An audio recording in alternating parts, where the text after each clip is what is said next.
Olá, que bom que você está conosco para mais uma semana no nosso programa Inteligência Empresarial. Porque eu sei que você tem um sonho, eu sei que você quer pegar o seu projeto que está no papel e às vezes tem dúvidas. Por isso que nós trazemos algumas pessoas que um dia tinham sonhos, tinham desejos iguais a você.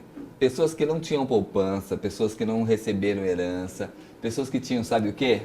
Um sonho. E fizeram desse sonho algo real. Por isso que hoje eu quero conversar com um amigo que quem sabe pode ser como você, que está aí com seu coração desejoso de realizar e ele teve uma ideia, ele teve um desejo e quem sabe contra muitas perspectivas, hoje é o CEO do grupo Miranda Feliciano. Estou falando com ele, Alcionei Miranda. Muito bom estar com você aqui no seu escritório. Obrigado por nos receber. Prazer é todo meu, Valdecir. É uma grande alegria poder estar contigo aqui nesta oportunidade. Nós estamos filmando diretamente aqui do escritório do doutor. Nós estamos terminando uma reforma nos nossos estúdios e gentilmente ele nos recebe. Doutor, tem uma pergunta que os nossos amigos que já assistem nosso programa já conhecem. É a mesma que eu faço para todos os empresários.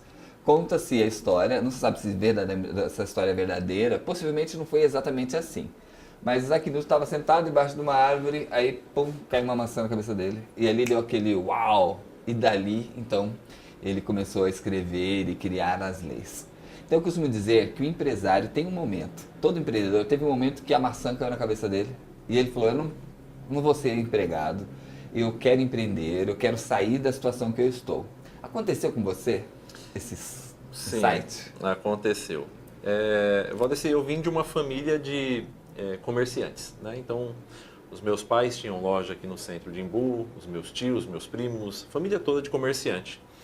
Então, eu nunca tive uma referência de empregado para eu seguir. Toda a referência que eu tinha no meu nicho de convivência familiar ainda na infância era de comerciantes que trabalhavam lá com um umbigo no balcão, a gente costuma dizer, né? Vendendo, atendendo e tal. E eu queria também ganhar o meu dinheiro, porque todo mundo tinha o seu dinheiro e eu me lembro que eu queria comprar uma bicicleta, eu queria ter as minhas coisas e meus pais diziam, não, você vai ter que trabalhar se você quiser as suas coisas. E aí eu muito cedo, acredito que com uns 10 anos de idade, eu comecei a ir para a loja dos meus pais no domingo para trabalhar, para ganhar comissão. Era loja do quê? Loja de artesanato. Artesanato. Aqui no centro de Embu, Cabana do Jacarandá, o nome da loja. Uma loja há mais de 40 anos aí no centro. Hoje é de um tio meu, é da família ainda. E aí eu comecei ali disputando com os demais vendedores freelance que trabalhavam ali. Eu queria ganhar meu dinheiro. Com 14 anos eu gostava muito de videogame e eu queria ter videogame, comecei a viajar. Com 14 anos, pedi para minha mãe, me presta um dinheiro para eu ir para o Paraguai comprar um videogame que não existia aqui no Brasil, na época era o Mega Drive. Mega Drive. Não existia. Mega Drive. Então, e aí ela pegou e falou, não, tudo bem, tinha um amigo nosso que viajava para o Paraguai, ela me deu, eu fui com ele, voltei, só que cheguei aqui o pessoal queria comprar. Você foi para comprar o meu presente de aniversário.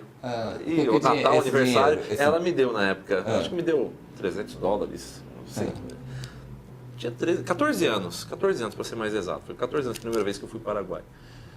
O seu Mário, aqui do Jardim Sadi, que fazia essas viagens. E aí eu fui e cheguei aqui, o pessoal queria comprar os cartuchos e pagavam o dobro do que eu paguei. Eu falei, opa, bacana, coisa, né?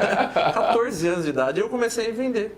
Aí eu juntei o dobro do dinheiro, falei, vou de novo. E aí eu comecei nisso. Bom, com 14 anos eu fazia 2 viagens por mês para o Paraguai. Nossa, com 14 anos? Com 14, 15 anos eu já estava indo para o Paraguai 2 vezes por mês. Nossa, e você ia com esse seu Mário? Exatamente, ia com o seu Mário. E isso foi crescendo com 15 anos, eu vi que os meus amigos de escola, eles tinham desejo de ter os jogos que eu tinha, mas não tinham como comprar. E aí eles queriam jogar, só que eu viajava, trabalhava já com 14 anos, e aí eles queriam jogar. E eu falava, tudo bem, eu alugo no quarto da minha casa. Eu tinha o meu quarto, e eles vinham, a gente saía da escola, estudava de manhã, vinha direto para casa, 3, 4, 5 amigos, entravam no meu quarto e eu alugava o videogame por hora para eles jogarem.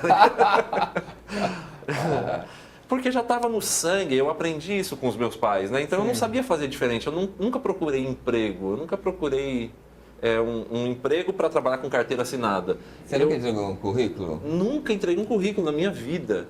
Nossa, Nunca entreguei, eu não sei o que é interessante. isso. Essa aflição, poxa, ficar desempregado. Entrevista de emprego. Nunca participei na minha vida de uma entrevista de emprego. É muito engraçado isso, né? Então é porque eu fui ensinado de berço, né? Os meus pais viajavam, meu pai viajava com caminhão, comprava mercadoria, trazia para o centro e vendia. Então para mim, produzir, se manter era isso. Sim. Aí com 15 anos eu decidi casar. Peraí, com 15 anos 15 você... anos, eu decidi casar, muito precoce, já tinha meu dinheiro, e aí eu pensei, poxa, vou procurar um emprego. Só que eu falei, caramba, quanto eu vou conseguir ganhar na época? Um salário mínimo, com 15 anos? Só que eu falei, poxa, eu indo para o Paraguai 2 vezes por mês, vendendo, anunciando no Primeira Mão, jornal Primeira Mão, impresso naquela época, meu Deus, 1992.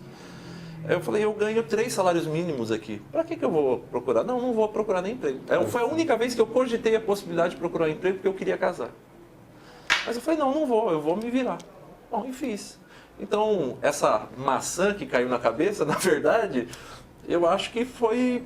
Foi dizendo feto. Né? Porque desde quando eu me entendo por gente, eu criancinha, meus pais contam a história de que eu ia lá no final de semana para a loja, meus pais me levavam, e eu ficava dormindo debaixo do balcão lá, com 3, 4 anos.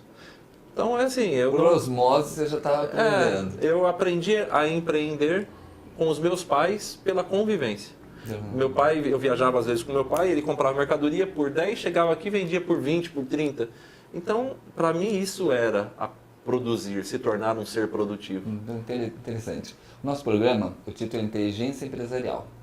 Porque nós entendemos que existem múltiplas inteligências. E algumas pessoas têm essa inteligência empresarial.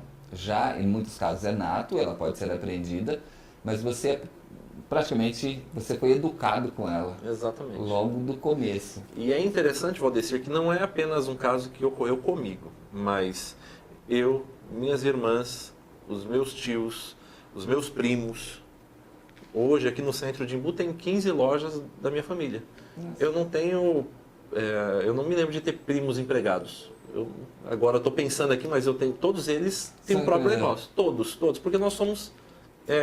a nossa família foi criada a ser assim. Nossa, não tem que tomar cuidado com quem é de briga, né? Porque é tudo parente. Pois é. Mas de vez em quando são uns arranca-rabos aí, mas eles se entendem no final. Mas uma coisa interessante, essa área você domina bem, porque muitos empresários lhe procuram. Essa matemática, porque a viagem tinha um preço. Sim. Você conseguiu já calcular exatamente o preço, capital de giro. Sim, era muito engraçado. Porque na época era período da alta inflação, né? Foi antes do Plano Real, então tudo era cotado em dólar, né? Então a gente indexava tudo ao dólar. Então a viagem você indexava ao dólar, então o cálculo era simples. Vou levar 500 dólares, 1.000 dólares, legal, eu consigo dobrar e posso gastar então, com 1.000 eu faço 2.000 e eu posso gastar no máximo 200 aqui de consumo, vai me sobrar 800, 80% do capital. Então o cálculo era simples, porque não tinha, e quando chegava aqui eu anunciava no Primeira Mão, no jornal. Calculava esse custo? Entendeu? E aí o pessoal me ligava para comprar, era tudo por telefone, não existia internet, né? Então o pessoal ligava, minha mãe tinha telefone, então eu não tinha... o custo operacional era zero. Porque assim, com 14 anos, você sabe que muitos empresários não conseguem fazer essa conta. Sim. Com 30 anos. Para você ter uma ideia, alguns números interessantes. Com 16 eu fui pai do primeiro filho, com 18 do segundo. Com 18 anos eu comprei minha casa própria. Com 15 anos, com 15 anos eu comprei meu primeiro meio de transporte, com uma mobilete. Aquele motor 2 tempos, né? Isso. Aos 16 eu tinha meu Fusca 68. Aos 18 eu comprei a minha casa, um carro zero, um Golzinho zero, CLI, 1995, 18 anos. Com 20 anos, exatamente isso, com 20 anos eu consegui comprar minha casa própria. Então foi tudo muito precoce. Sim, mas como você casou com 16? Eu fui morar junto, né? Fui com 15, não foi nem com 16, foi com 15 anos. Com 16 eu já era pai.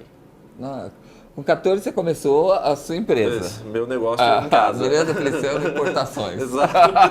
No AMBA, né? Diga-se de passagem. Eu não tenho vergonha de dizer, eu era sacoleiro, né? Vendia contrabando. Mas com um ano de trabalho, você já trouxe a namorada. Assim, já fui morar com ela. Já foi morar com ela. Exatamente, saí de casa e fui morar com ela. Nossa, e um ano depois teve seu primeiro filho. Exatamente isso, um ano depois. Eu até pensava, pô, tá indo morar com ela porque ela tá grávida. Na verdade, engravidou 5 meses depois, 4 meses depois, em um ano exatamente. Você não foi por uma necessidade circunstancial? Não foi. Foi porque eu estava apaixonado mesmo e queria morar com ela. Ela trabalhava? Não, nunca trabalhou. Outro fato interessante, eu sempre segurei toda a onda sozinho. Nossa, então a sua empresa Era eu. bancou você e ela e depois Ela bancou um filho. E 2 filhos, né? E aí eu só consegui entrar na faculdade com 22 anos. Eu já tinha minha loja, aí depois disso eu montei loja, com 16 anos eu já montei uma loja, comecei a trabalhar com a loja e passou o tempo com a loja, eu montei segunda loja e aí foi... Essa loja era de... Eletrônicos, Eletrônicos. videogames, eletrônicos. E você locava? Era locação e venda, né? E manutenção, serviço de manutenção, locação e venda. Você foi um dos pioneiros nessa história de locação. Rapaz, eu não me lembro, na minha época não existia nenhuma. Não existia. Aqui em São Paulo não tinha. Eu comecei com isso por uma carência, uma necessidade dos amigos, inclusive. Sim. É que na verdade é isso, né? Você encontrou uma necessidade e solucionou. E para mim hoje, empreender, a pessoa de sucesso, todo empreendedor, ele precisa apresentar soluções.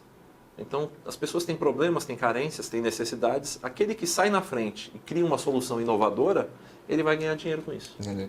Nós estávamos conversando agora há pouco com o Luca, que é o nosso diretor, e estava falando sobre fazermos, anota aí você que está assistindo, nós vamos fazer um programa no final do ano só com recortes das dicas. E acho que dito essa, o Luca já está anotando. Essa é uma dica. Sim. Resolver problemas. Exatamente. Como advogado, o que eu faço? Eu soluciono problemas, eu vendo solução. Como dono de loja de videogame na época, eu vendia solução. O pai tinha um problema em casa. Qual é o problema? O entretenimento do filho. Eu não queria deixar ele na rua brincando, porque era perigoso. Então ele precisava resolver aquele problema de entretenimento do filho. Então eu vendia a solução. Alugava a solução. Então quem oferece solução para as pessoas ganha dinheiro com a solução. Porque todos temos problemas nas diversas áreas. Problemas de comunicação, problemas de transporte, enfim. Todos temos problemas. Todas as pessoas estão dispostas a pagar para ter a solução dos seus problemas. Então, uma dica para você que está aí, presta atenção. O doutor vai repetir e olha que você não tem essas dicas todo dia. Você vai ter que pagar para ter essa dica. Quem quer ganhar dinheiro hoje tem que criar solução inovadora para os problemas dos outros. É isso. É certeza de ter bons resultados. Se você criar a solução inovadora para os problemas dos outros, você vai ter resultado positivo. Porque as pessoas querem pagar por isso. Exatamente. Então as pessoas te pagavam por uma fitinha. Eu lembro, aqueles cartuchos que a gente assoprava, né? Às vezes, era Nintendo, na época Nintendo 8 bits, depois Master System, era só o Nacional, Mega Drive, o Super Nintendo, aí veio o PlayStation, era dos CDs, PlayStation, Jaguar, 3DO, Sega CD, aí eu fui até o Play 2. Aí no Play 2 eu vendi loja. Você é da época que tinha que assoprar o cartucho? Tinha, bater, passar borracha. Cientificamente é comprovado que o assopro funciona? Não, o assopro não, a borracha funcionava, porque o cobre, né, as ligas de cobre, eles oxidavam, né? Então a borracha desoxidava. O assopro era perigoso. O assopro, você só molhava, piorava o negócio. Cuspia no negócio. Exato, piorava. Você chegou a ter 2 lojas. Exato, uma no Imbu e uma em Itapecerica. Imbu e Itapecerica. Exatamente. Nossa, saiu daqui... Você já tinha, você tinha um Gol. Eu tinha um Golzinho já. Eu tinha um Fusca, depois um Passat e tal. Enfim, comecei lá de baixo, mas tinha loja aqui em Itapecerica. Posteriormente vendi as 2 lojas para irmã e cunhada. E aí a de Itapecerica está até hoje. A Mr. Games de Itapecerica era uma loja minha que eu passei para o meu cunhado e está com ele até hoje. Até hoje ele mantém. Exatamente. E essas 2 lojas que te deram sustentabilidade para você poder fazer a faculdade. Isso. Quando eu entrei na faculdade com 22 anos, já tinha 2 lojas, já tinha minha casa própria, já estava meio estabilizado. Mas assim, né, uma classe média baixa, né? Casa humilde, 2 quartos, sala, cozinha e banheiro no bairro. E um carrinho, na época tinha um Fiat Uno. Mas eu entrei na faculdade, não tinha como pagar, porque na época era muito cara a faculdade também, né? Hoje o pessoal paga, eu tenho estagiários aqui que pagam faculdade mais barato do que eu paguei quando terminei, há 14 anos atrás. Nossa. O pessoal hoje paga na faculdade R$500, faculdade de Direito. Eu, quando saí, era 800. Há 14 anos atrás. Então era muito caro, além de que não havia aqui pela região. As opções que eu tinha eram Unifiel em Osasco ou Unis em Santo Amaro. Não tinha faculdade aqui próximo. Então era muito caro o Você foi transporte. pra Eu fui Santo para Amaro? Santo Amaro, fui para a Unisa, sou graduado na Unisa. Então era muito caro ir, era muito caro se manter, a faculdade era muito cara. Aí com 6 meses eu não estava conseguindo pagar e eu consegui o FIES. Então eu só consegui fazer a faculdade porque eu consegui uma bolsa de 70% do FIES, que eu terminei de pagar faz poucos anos aí. E assim, só para entender, Unisa em Santo Amaro, você morando No Imbu. no Imbu. 1h30, 2 horas todo dia de trânsito. Nossa. Era contramão, bem difícil. Sim, Traumático. Até porque há 14 anos atrás, hoje o Não transporte havia já é rodoanel. ruim. Não tinha rodoanel. Eu pegava o trânsito daqui para ir para Santo Amaro, aqui no posto 22. Nossa. Não existia rodoanel. Então todo o fluxo de caminhões do sul do país passavam pela Regis Bittencourt até a Marginal, ia Francisco Malado Pará. Nossa. Era terrível. No segundo ou terceiro ano da faculdade, aí inauguraram o rodoanel e ficou um pouco mais fácil. Mesmo assim, era 1h20 todo dia. Todo dia. Só para ir para a faculdade. Daqui a pouquinho nós voltamos para a gente entender um pouquinho mais de como começou essa história do direito na vida do doutor. Voltamos daqui a pouco.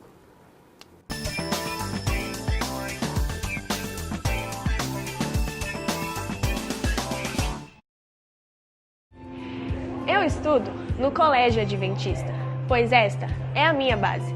A minha educação está aqui, neste lugar, onde cada detalhe é pensado com muito carinho, seriedade e profissionalismo. Aqui a gente aprende mais sobre Deus, respeito, compromisso, responsabilidade, igualdade e dedicação. Faça já sua matrícula no Colégio Adventista.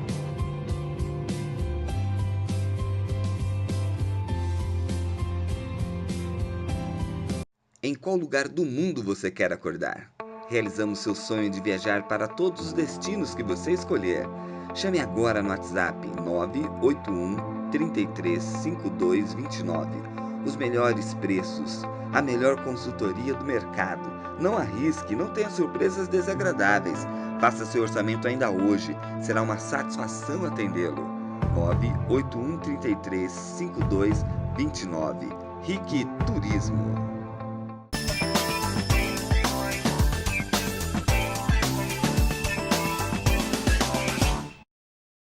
Voltamos de novo com o nosso programa Inteligência Empresarial. Estamos com o Dr. Alcionei. Estávamos falando do Dr. Alcionei antes do doutor. Como aconteceu a história do direito? Porque você estava estava próspero, né? Sim, eu já era próximo. Na verdade, assim, eu já me destacava entre os pares, né? Sim. Porque um rapaz de 18, 20 anos, já ter sua casa própria, já ter o seu carro, já era um destaque naquela época, né? Então, E você já tinha criado até uma zona de conforto? sim, já estava numa zona de conforto.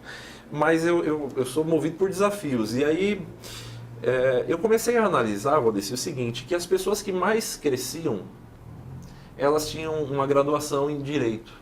Dentro das pessoas que eu conhecia. Não tinha nenhum amigo advogado, mas os que eu via, assim, na igreja, especialmente na Assembleia, eu via, poxa, todos eles eram graduados em Direito. Eu falei, poxa, eu acho que esse é o caminho. Aí, eu tenho uma imagem que me assustava. Quando eu era criança, devia ter uns 10 anos, eu fui para Imbituba, na casa do João, um parente nosso, e ele estava estudando para passar no exame da ordem. E aí eu cheguei lá, ele estava estudando na mesa, e tinha pilhas de livros gigantescos, esses livros do direito que assustam, sabe, pelo tamanho. Aí quando eu cheguei, eu vi aquilo, eu falei, cara, como é que esse cara consegue estudar? Eu fiquei traumatizado, porque nenhum brasileiro gosta de ler na infância. Muito difícil, são raras exceções. Então, para mim, estudar direito era traumático, porque eu teria que ler livros absurdos, gigantescos. Então, essa imagem ficou e eu tive um certo repúdio. Só que aí eu comecei já querendo prosperar, querendo crescer, eu vi que todas as pessoas que eu conheci, a faculdade de Direito abriria muitas portas. Aí eu falei, eu vou. Não tinha nenhum advogado amigo, ninguém como referência, e fui. Com a cara e com a coragem, escolhi e fiz um cursinho na época. Eu já estava 5 anos sem estudar, terminei o ensino médio, fiquei 5 anos sem estudar, vim de escolas públicas, né? Estudei 11 anos aqui no Maria Auxiliadora. E encarei, fui para cima, passei no vestibular e comecei o martírio da faculdade de Direito, que é a fase traumática, mais Mas difícil você não da sabia vida. nem o que fazer, advogado? Não sabia. Você foi contra as regras, né? Que normalmente você tem que saber, fazer o laboratório. Eu não sei nem o que eu não sabia nem sequer o o advogado fazia. Eu nunca tinha entrado num fórum na minha vida, eu nunca tinha conversado com um advogado assim, nada. Mas eu falei, pô, esse negócio deve ser legal. A referência que você tinha é que pessoas de sucesso Era isso. tinham feito direito. E aí eu acho que eu li alguma coisa que havia uma estatística que quanto maior o número de anos de estudo, maior era a renda da pessoa. Aí você viu 5 anos. Eu falei, caramba, eu vou estudar mais 5 anos, eu vou melhorar o que eu já ganho, né? E na época também é o seguinte, eu trabalhava, eu tinha loja e eu queria sair do ramo, porque eu já estava saturado, porque eu tinha que trabalhar de segunda a segunda. Eu não tinha feriado, não tinha folga. Final de ano, todo mundo viajava, eu me lascava, tinha que trabalhar. Final de ano aí que trabalhava, e trabalhava muito, trabalhava 10, 12 horas por dia. Então eu falei, eu quero diminuir um pouco esse ritmo e encontrar algo mais tranquilo. E aí eu escolhi o curso de Direito e fui, sem saber o que ia dar. Sem fazer a mínima ideia, Mas nada. se apaixonou no meio do caminho. Primeiro ano eu quis desistir. Primeiro ano, confesso que foi muito traumático, muito difícil, porque eu acordava às 6 da manhã, estudava até meio-dia, chegava na minha loja meio-dia e meia, 1h, aí ficava trabalhando na loja até às 7, 8 horas, aí saía, na época eu já era pastor, dirigia igreja, então quando eu não estava dirigindo igreja, eu estava dando aula de teologia. Então, aí chegar em casa, todo dia eu chegava em casa às 11h30, meia-noite. Então eu não tinha tempo para estudar e dormia pouco, 6, 7 horas por dia, não mais do que isso. E quando chegava a época de prova, eu não tinha tempo de estudar. A final de semana era igreja, o dia todo. Então eu tinha que acordar, isso era traumático. Eu ia dormir 1h da manhã, já cansado, estudava um pouco antes de dormir, aí botava o relógio para despertar às 3 horas da manhã. 2 horas. 2 horas, 3, 3h30. Acordava, tomava um café e ficava estudando até às 6 para poder ir fazer prova. Então, assim, foi muito difícil, mas muito difícil. Olha, lembrar dessa fase me emociona, porque só quem passa por isso sabe. Então, hoje as pessoas olham, pô, é fácil. Não, não é fácil. Quantas vezes eu acordava de manhã, o relógio tocava e falava, meu Deus, eu não acredito, para que eu inventei isso? Você poderia parar. Eu pensava assim, pô, para que eu inventei isso? Eu estava tão bem, meu Deus do céu, já estava, né, tranquilo, fui sair da minha zona de conforto e me lasquei. Mas eu coloquei aquilo no coração e fui para cima. Foi muito difícil, muito difícil. Já tinha na época, eu entrei na faculdade com 2 filhos, no terceiro ano tive o 3º filho, então só eu bancava tudo. 3 filhos. 3 filhos. Saí da faculdade com 27 anos e graças a Deus passei no primeiro exame da OAB. Foi terrível. Como você conseguia estudar ainda nessa... Como eu te digo, eu estudava de madrugada. Tinha que acordar de madrugada, às vezes, para estudar. Hoje é onde eu digo que eu não aceito as pessoas dizerem para mim assim, eu não dá, eu não posso, eu não consigo. Não tenho tempo. Não tenho. Você é senhor do seu tempo. Sim. Seu dia, Deus te deu 24 horas. Você gerencia ela como você quer. Você pode 8 horas trabalhar, 8 horas dormir e tem 8 ainda para você fazer o que você quiser. Sim. Então, sempre há um jeito, sempre há um jeito. Eu costumo dizer que prioridade, que tempo é uma questão de prioridade. Sim.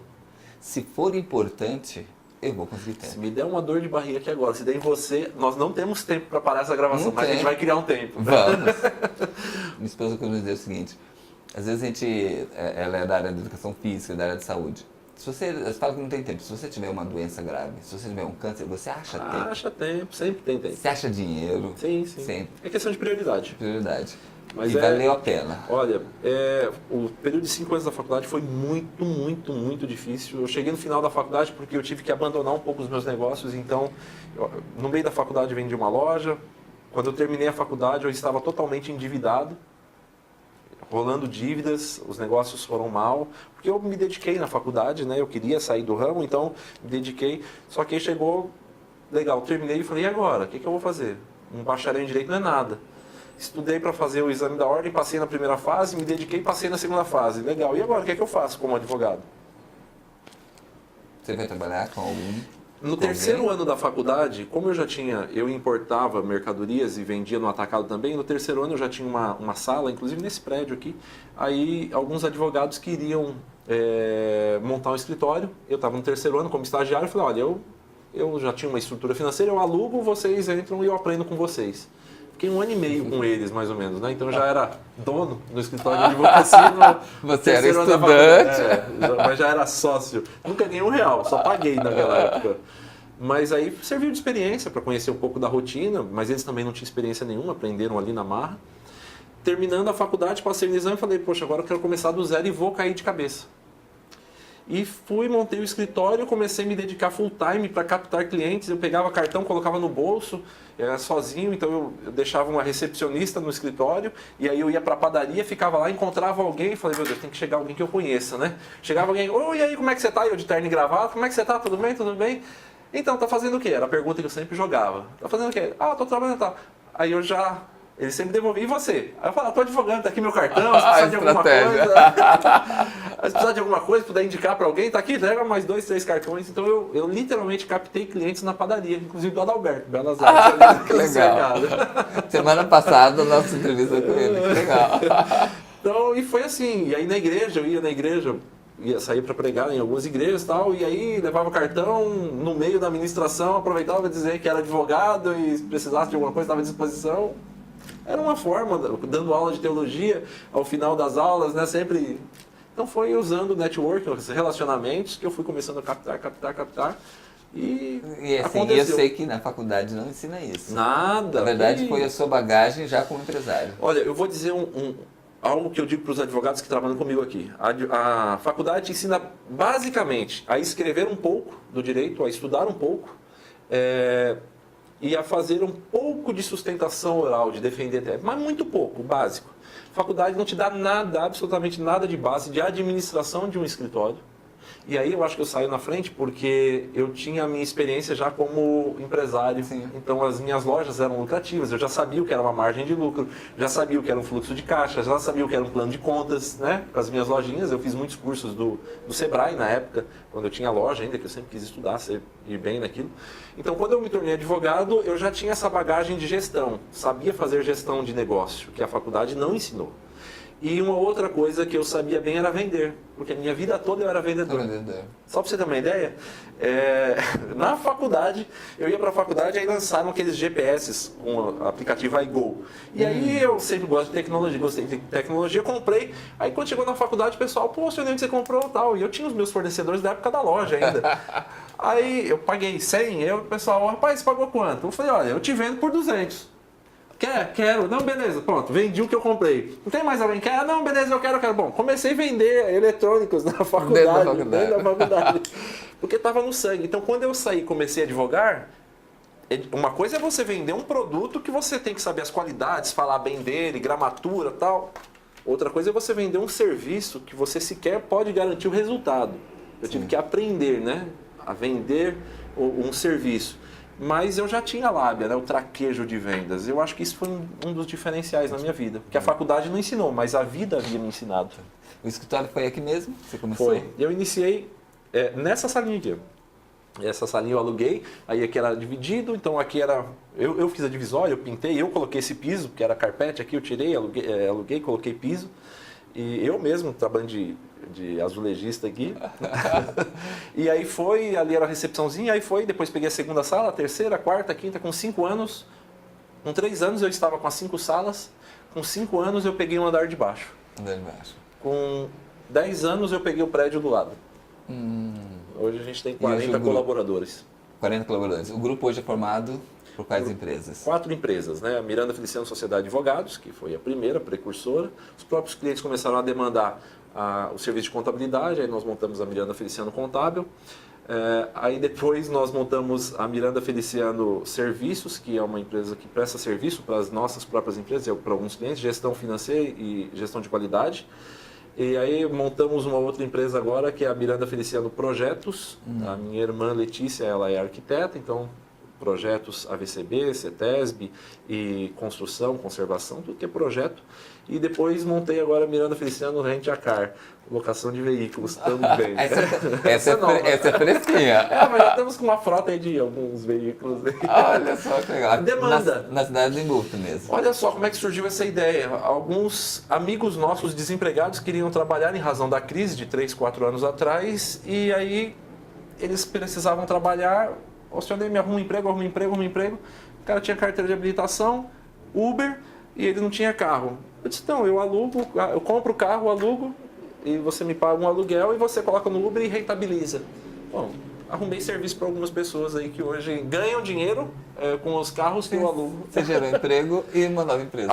Olha só, eu criei uma solução, uma nova solução para pessoas. Então eles precisavam gerar, eles precisavam se sustentar, não tinha como. O que eu inventei? Falei, eu alugo o carro, você coloca no Uber e você sustenta. Então eu ganho dinheiro com a solução que eu criei. É nova também. Doutor, todos os nossos amigos, eles recebem um perfil, você não só já fez o seu, como eu sei que seus funcionários, Sim, eles todos. passam por isso. Então, eu vou falar de você, tá? Ok. Agora você falou. Falar um pouquinho do seu perfil, porque uma das coisas interessantes, existe algumas características desses empreendedores, Sim. que elas permeiam todos eles. Sim. Uma delas é a sua assertividade, você pensa rápido, toma decisões rápidas. E a oportunidade, é até uma teoria que você fala, né? A oportunidade, ela passou, você agarra. Exato. Come cru, muitas vezes, né? Sim. Se Acelera. lasca outras, toma prejuízo, até porque não é só de alegrias que vive o empreendedor, já perdi muito. Já tomei alguns prejuízos aí vultosos, né? Sim. Faz Às vezes parte. até pela velocidade. Sim. E uma das características do seu perfil é que você quebra paradigmas. Sim. Aqui está o seu perfil. Legal. E tem mais um presentinho que é o certificado. Bacana. Certificado de inteligência empresarial. Legal. Que com certeza você tem. Para você, a parede, o pessoal tá vendo, na parede tem vários certificados, né? Tem uns 50, que nem cabe tudo, mas tem vários aí. Mais um para sua coleção. Bacana, Valdeci. Eu fico grato. E assim, eu gostaria de dizer uma coisa, algumas coisas que eu aprendi que são a síntese do empreendedor. Empreender é olhar para onde todos estão olhando e enxergar o que ninguém está vendo. Bacana isso. Empreender é olhar para onde todos estão olhando e enxergar o que ninguém está vendo. Oportunidade, necessidade. Pessoas que estão com problemas e você pode oferecer uma solução. Então, quando você cria a solução, você passa a ganhar dinheiro com isso. Então, E ajuda pessoas. E ajuda pessoas. Né? E empreender no Brasil é muito difícil, porque a burocracia, ela trava os negócios, o custo Brasil é muito alto, mas empreender também é muito gratificante. Então, quando eu olho para trás e vejo lá atrás de onde eu comecei e hoje, que diretamente 40 famílias dependem desse trabalho, desse grupo empresarial. Várias pessoas que mudaram de vida quando aqui chegaram, pessoas que chegaram absolutamente com um perfil desmotivado, sem perspectiva, e chega aqui e começa a se contagiar, de repente você vem empreendendo, crescendo, evoluindo. É muito bacana. Eu acho que isso é deixar também um legado, né? Essa semana eu tive uma notícia muito bacana, minha filha, Emily, todos os meus filhos trabalham comigo, todos eles fazem direito. A minha filha, ela terminou a faculdade e passou no exame da ordem, ontem saiu o resultado. Nossa, Então, que legal. minha primeira filha é advogada. Sim. Então é bacana você criar... acabou de se formar. Exatamente. Acabou de se formar. Colou o grau agora no sábado e agora na quarta-feira saiu o resultado do exame da ordem, passou no exame da ordem e é advogado também. No primeiro. Essa história se repete. Exatamente. Muito bacana, muito bacana. Meu genro já é advogado, meus filhos os outros dois estão fazendo também. Que bom. Doutor, obrigado. Eu que agradeço. Por esses momentos, essas lições. Você que estava em casa, tenho certeza que aprendeu bastante. Agradeço. E continue, que eu sei que você não vai parar. Eu estou tentando desacelerar, né? Agora está difícil. Mas obrigado por esse legado que você está deixando. Bacana, valeu, Valdeci. Para você que está nos assistindo, tenho certeza que você aprendeu muito. Então são histórias como essa que nos motivam a continuar. Não desista, não importa os problemas que você está passando. Se você pensa que a sua carga é pesada, saiba que vai valer a pena. E lembre-se sempre, o teu sucesso vai ser do tamanho da sua coragem. Até semana que vem.